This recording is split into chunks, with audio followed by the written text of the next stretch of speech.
Syederalun mantan kekasih Mario Dendi, AG dituntut 4 tahun penjara atas kasus penganiayaan David Ozora dan akan menjalani hukumannya di LPKA. Berikut informasi selengkapnya. Tuntutan itu dilayangkan Jaksa Penuntut Umum dalam persidangan tertutup di Pengadilan Negeri Jakarta Selatan pada Rabu 5 April 2023.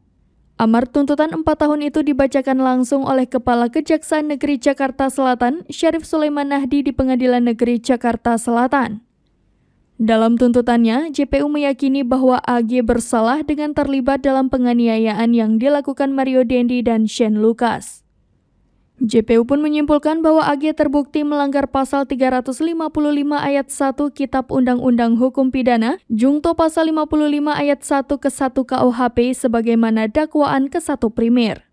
Dari dakwaan ke-1 primer, AG terancam hukuman penjara 12 tahun. Akan tetapi Undang-Undang Nomor 3 Tahun 1997 tentang Pengadilan Anak menyebutkan bahwa anak yang melakukan tindak pidana dapat dijatuhkan pidana penjara paling lama setengah dari ancaman maksimal. Sementara dua pelaku lain dalam penganiayaan David yaitu Mario Dendi dan Shane Lucas masih ditahan di Polda Metro Jaya. Dalam perkara ini, Mario Dendi dijerat dengan pasal 355 KUHP ayat 1 subsidiar pasal 354 ayat 1 KUHP, subsidiar pasal 353 ayat 2 KUHP, subsidiar pasal 351 ayat 2 dan atau 76C Jungto 80 UU PPA dengan ancaman hukuman 12 tahun penjara.